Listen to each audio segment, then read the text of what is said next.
here. That's it, huh? Your thoughts on the balance between your junior college guys coming in help more immediately and your high school guys is about what you wanted? Yeah, it's about right. I think, sometimes you need two to find one, I guess. But, I think every community college guy that we have a firm and honest belief that they have a chance to come in and compete immediately to help this program. I mean, all of them, incoming freshmen certainly, have that over a period of time. And community college guys, we're talking about the immediate needs that we believe each one of them, has the capacity to do that. So, as far as balance is concerned, normally we probably don't take quite that many. Might end up taking one more.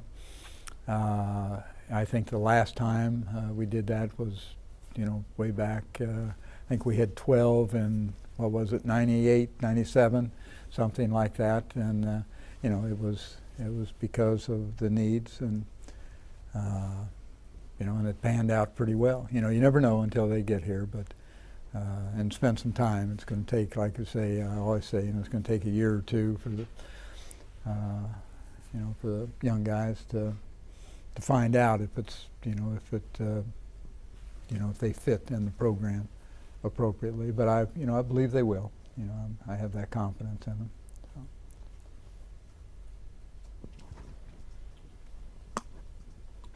So. Coach, I'm not very smart, but when I look back over this, since that means I agree. Yeah.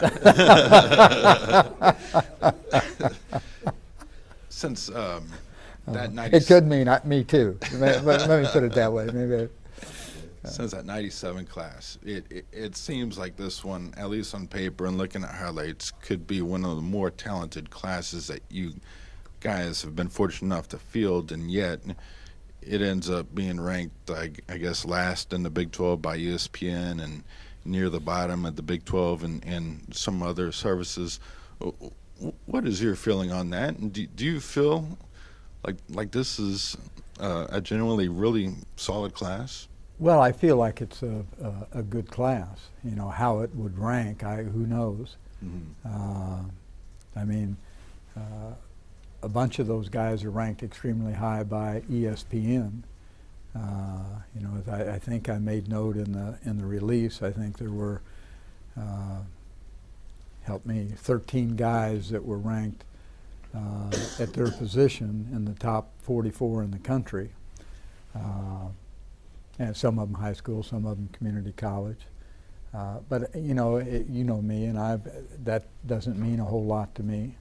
That doesn't mean it'll be a great class or a good class or anything else. As I said before, you got to be here for a while. It's kind of like coaches. I mean, nobody knows whether a guy's really going to do great or not, or well or not, until you spend some time on the job, and then you define. You define yourself over a period of time, and that's what each recruiting class has to do. And like I said, I would have no, I have no earthly clue. I'd probably, I may rank our class, dead last in the Big 12 too. I don't know. I don't think it is, but it'll prove itself out. What everybody should be looking at is how about the recruiting classes of 2011. How did they pan out? Because that tells the true story, I think, more than, these guys who were really untested, at this level. Absolutely. Yeah, and that doesn't mean to, in no way, whether it's here or any place else, would you degrade the young guys, because we made the decision, to bring those guys in. So it's our belief, that they're quality young people and quality young players. And, but, the proof is in the pudding, so. I want to ask you about the first verbal. Dalvin Warmack, Blue Springs, took it upon himself, and you mentioned Twitter earlier, took it upon himself to reach out to potential guys. He wanted to build this class and play a part in that. in this day and age, that strikes me as rare. I don't remember guys doing that before the invention of Twitter and social media. Tell me about when you heard about that, and just your thoughts on a guy who hasn't arrived yet, assuming a leadership role already and trying to get guys to come with him. Well, he's that kind of a young guy. He's a young guy that I think, and again, you have to make your way, improve yourself. I think he will step in as a young man of tremendous intrinsic values that we talk about all the time. Guy that will do all he can to do right and set the example, and he will engage himself in leadership activities. I'm confident that he will. And you're right. I mean, all the stuff that goes out, and it's not just Twitter. It's a ton of different avenues that young people have and utilize, immensely. And some of it for good, and some of it for not so good. And I think there's a tremendous balance there, and young guys have to learn how to handle that. But he did it, the right way, and as far as I know, said the right things. But it's more prevalent now, and I think it does happen. And probably virtually every school, every class has somebody that's kind of trying to promote others. Maybe not the entire class, but promote others to come to that school, whatever it happens to be. But it's not brand new just because of the social websites. It's something something we've had young guys in the past and encouraged young guys in the past to try to reach out to other guys and and try to build that relationship before they even get here, which makes that incoming class closer and closer together, and that allows them to endear themselves to their teammates a great deal. Coach, this year with whether it be scholarship offers that went out as well as commitments with Dalvin, Dalton Reisner, Elijah Lee, C.J. Reese, you were able to secure a bunch of commitments before summer even started. Yeah, wow. Is there a reasoning behind that? Did you change the approach at all for your staff, or did you just happen to get lucky in getting some guys in early that were able to stick around and really provide the foundation for the class? Yeah, probably a little bit of both.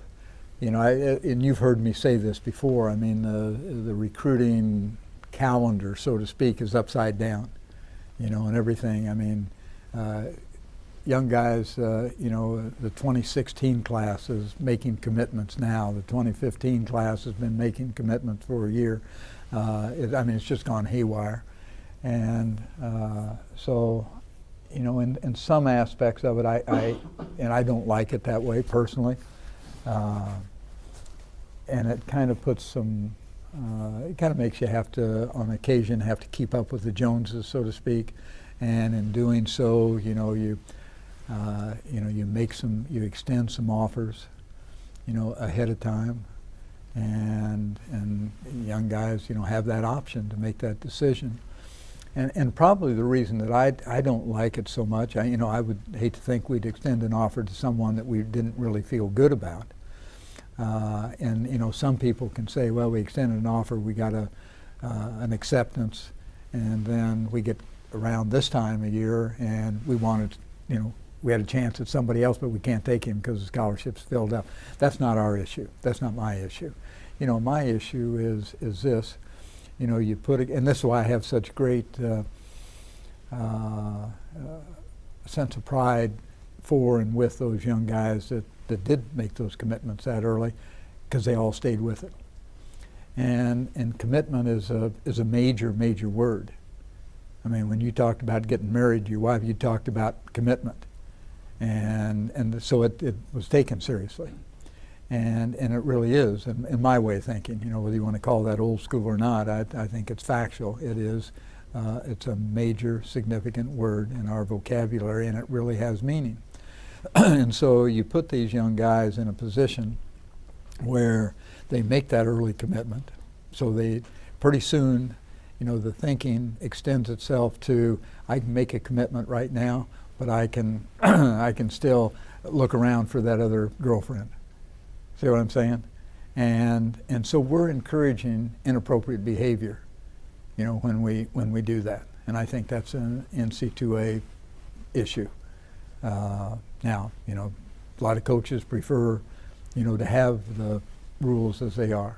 I personally would like to see it go back where there's more restrictions in regards to, how quickly all that can take place. So we're not encouraging young guys to, to go back on their word, because your word's important. And indeed, indeed we do. Which,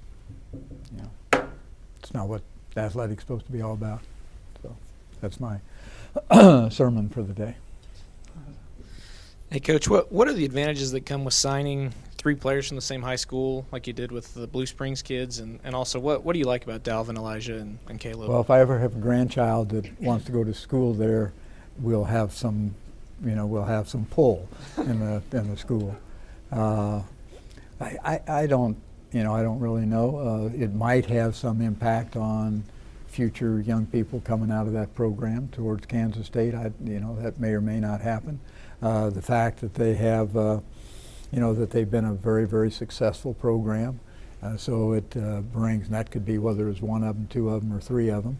They bring, a confidence factor with them, and they bring, the experience of playing and competing in and being a part of and being leaders in a very successful program. So outside of that, I don't know what it does. Can you just kind of break down their games a little bit for me? Tell me what you like about those three players.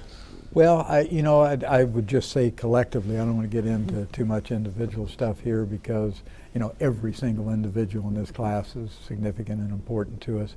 I think all 3 of them, and sitting down and visiting with them, number 1, good students. Number 2, really do have those intrinsic values in place. Number 3 are really serious about the game of football and being competitive. And all 3 of them, if I didn't say this before, have that leadership capacity, within them to be able to assist our program in that way as well. Coach, when you look at a player like Dalton Reisner and being in a smaller community and really kind of a kid that had uniquely had to recruit himself, what kind of stood out to you about him to, that made you like him, offer him, and then, welcome him into the family? Well, I think some of the things. Number 1, he's a bright young guy. Number 2, he's a sizable young man. He is athletic in relation to his size and at the position that he plays, and he's a young guy with that with that value system in place, and the fact that he put himself out there, I think just allows you to understand that he's a competitive young guy.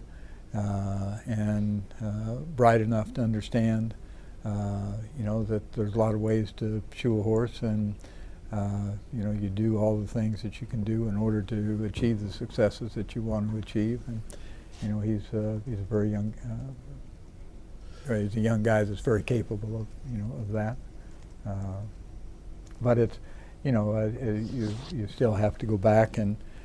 You want the value system and the desire to be, a quality student, but you still have to, at a performance level, have to have the capabilities of being able to play at this level, and, we certainly felt that he did. What are the challenges of maybe developing the mindset of playing 1A football in Colorado to, competing at this Division I level? Well, I don't put a great deal of stock in, what size school that you played at.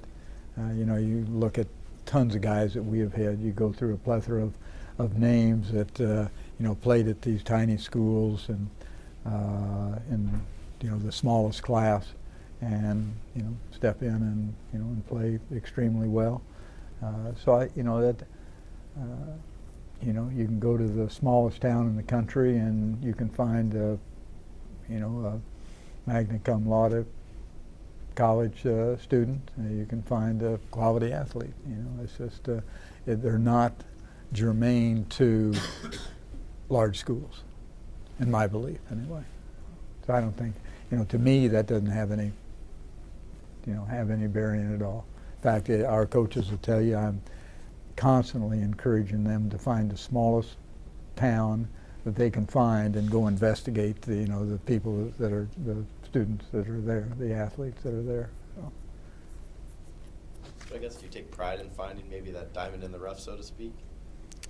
Well, I don't know if it's a matter of taking pride in it. I think it's just, you know, it's the way that I think we should approach it, you know, because I think they're there.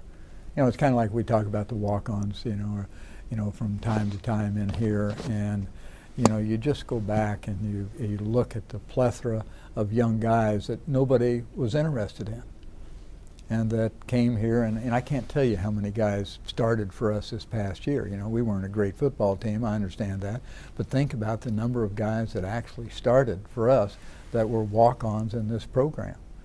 And then you go back through the years, you know, and you look at that, and you look at the degree of success that they've either brought to the program or they had themselves, and they were, you know, whether they were small school or not, you know, they were people that fit in the same category, were not, nobody was interested in, and the degree of success that they had. You know, I'm proud of those guys and proud of what our coaches have been able to do with those young people. Sure. Terrell Klingscales was a guy who, you know, when he committed to you guys, he talked about how you guys showed a lot of desire of having him in your program. And, you know, what was it that made you take those extra steps late in the recruiting process to try to bring him in? Well, you know, we didn't do anything with Terrell that we wouldn't do with anybody, you know, in the program. I mean, it's not that you do something differently, you know, with one young guy in terms of how you're willing to invest yourself. You know, it's just, you know, a matter of, you know, what I would hope that every young person that's in our program, as well as every young person that we bring in our program, would understand is that we will do everything that we, you know, conceivably can that is, you know, legal with the NC2A and the conference, and with, in terms of, you know, moral value, to help that young person, his family, and involve the family as well. And you know, that's just the way we approached it, and you know, that's the way we approach it with everybody, not just Terrell. Yeah. Coach, you lose assistants Joe Bob Clements and Michael Smith last year. Blake Seiler steps in, Coach Coleman steps in, Sure. Taylor Bratt takes an expanded role. Only 2 native Kansans in this 2014 class. What can you say about the job that your staff did this year, particularly maybe some of those new guys as well? Yeah. Well, I'm proud of all of the coaches on our staff and all of the personnel on our staff. And that, you know, when it gets down to recruiting, there's a lot of people that get invested in that. And, you know, we have an amazing relationship, I think, with our faculty, and our faculty is really significant and important in the recruiting process. And they come in and they give up their weekends to come in and spend time with all of these young guys. And, you know, Larry Mader out of the financial aid department comes over and spends time with those youngsters. Our administration gets involved. You know, there's a lot of people, and our townspeople, this community, you know, is amazing. I tell all the recruits and their families, I love to have their families here when they come. And for the most part, most of them, we have their families in. And I encourage them to get out in our community. Just step away from all the recruiting stuff that goes on, because, you know, you have to come to expect it. I'm going to say, you know, all these positive things, and so are the coaches, et cetera, and anybody in this building. You know, go out and, you know, talk to the student on the campus. Go talk to, you know, the waitress at the cafeteria, or somebody walking down the street. I mean, just, you know, engage in the community, you know, because they're part of us. They're part of the family. And I trust that. You know, if I didn't think, you know, if I thought people were always going to say, you know, negative things, I certainly would encourage young guys to do that. But I believe in all those elements, you know, and those are all people, no matter who it is in our community, that are going to step up and say, what they believe, certainly, and I think it's positive. I think we have a great relationship with, all those people, and they have a big impact on young people when they come to visit here. And I ask our young guys, about that, if they and their families, about interacting with other people and what their response is, and it's always, very, very positive to me. And I know you don't like to single out groups, but I guess I'll single out two for you. Defensive back and linebacker seem like you got a lot more athletic, a lot more dynamic, more speed.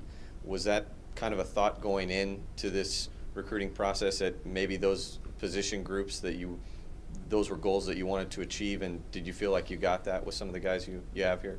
Well, as I said, it asked me the same question in a year's period of time, and I'll give you a more distinct answer. Do I think so? I think so. Sometimes I'm right, sometimes I'm wrong. We'll see. But I do believe that that we have got good young guys that fit some needs that we have. Do we run faster? That's kind of like watching one of these programs, and it says this guy is he's 6 foot tall, and and he ends up being 5'2", and it says he runs 4.4 and he's 5'3", and the numbers are just numbers. Again, it's how's it work out here? So that's just ask me in a year, I'll tell you. What do you do when a guy says he runs a 4.2 and then runs a 5.3 out here?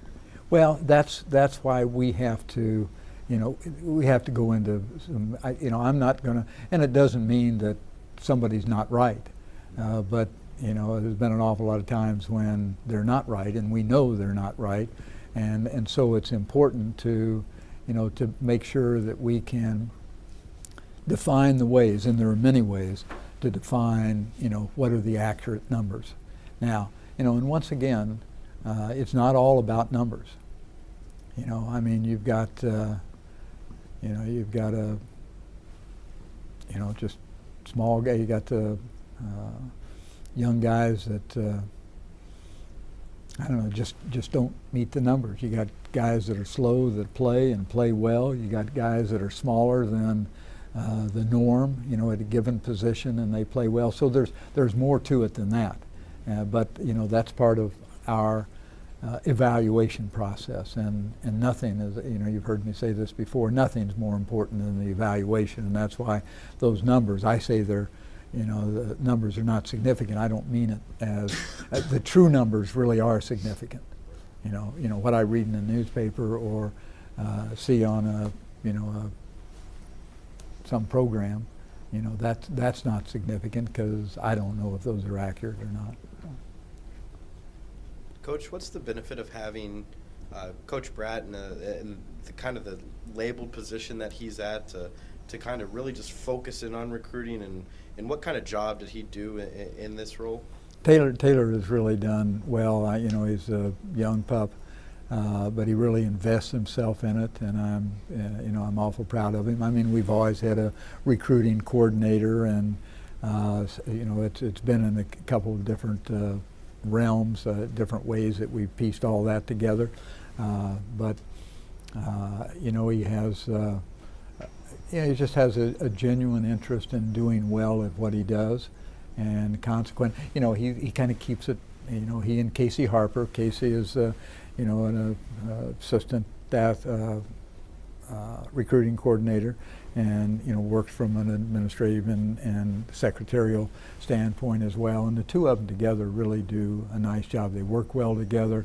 They get information out in a timely fashion. They gather information in a timely fashion. There's communication that goes on between them and young people, and their families. Legitimate communication, and it's heartfelt.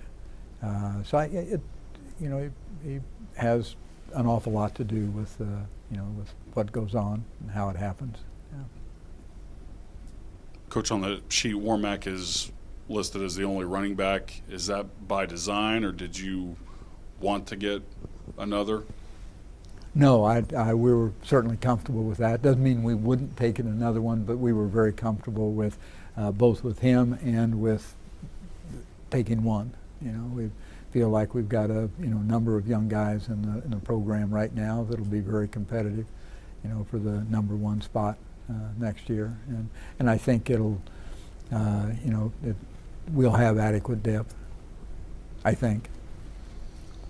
With Hayes, McDaniel, and Andre Davis coming in here at the semester, how vital is it to get guys like that, especially it seems like at positions of need, to immediately fill departed roles? Yeah. And does it make you sleep a little bit easier getting guys at those positions of need in early to play a part next fall maybe? I don't think there's anything that could help me sleep better at all, period. Medication or anything else. So it's just it's a product of age, I think. You'd always like to have them earlier. I wish all those other guys were able to be here right now. It's just they're not. They've got work to do to fill some NC2A obligations. So, but it goes without saying, I think, that it really is significant to have the opportunity to go through a full out-of-season program and then go through the spring practice, before you start into the summer program. All the others will be here, or for the most part will be here, hopefully, for the summer program. But having that additional time is very valuable. Are the expectations higher for those three because they're in earlier? Well, and I think most of the youngsters will tell you, the expectations are out the roof for everybody. Everybody that's in our program, everybody that is coming to the program, whether they're guys that have been here for a year, 2, 3, 4, whatever the case is. So, there's high expectations for everybody. Would you comment, Coach, on the fact that Auburn got set for Thursday, and in your time being the head coach here, is this the most odd schedule in terms of August 30th to December 6th, and half of the Saturdays you're not going to be playing? Well, it goes back. I think you have to back up, a little ways to see, and we've had this conversation before, in a different way. And it goes back. I told you I've always been, I've never liked the direction that, college athletics has taken in regards to, just the money and the TV, et cetera, and it dominates college athletics, and everything seems to be directed, that way. And to me, as I said, it's always, that sends in my way of thinking, that's just me thinking and speaking, that it sends a bad message to young guys that this isn't so much about education as it is about dollars and cents. And so the educational value kind of loses a little bit in the translation. But, what I'm leading to is, because of that, you look at, you mentioned that the expanded, time frame, for the schedule. You're talking about August, whatever it is, the 30th to December. That's, you expand it both ways. Okay, and so that you thin it out. Why is it that way? So you can accommodate more TV opportunities. Why? So you can make more money, and that's the root of all evil, so to speak. And so now you expand it like that. You've got your option. Your option is, do you go 2 weeks, twice in your season without games? Well, the best solution just internally to that is, okay, you play on Thursday. Now you really theoretically you have basically 10-day preparation for each opponent, and you don't have that long span of 2 weeks while you're sitting on your thumbs, waiting around to play a ball game.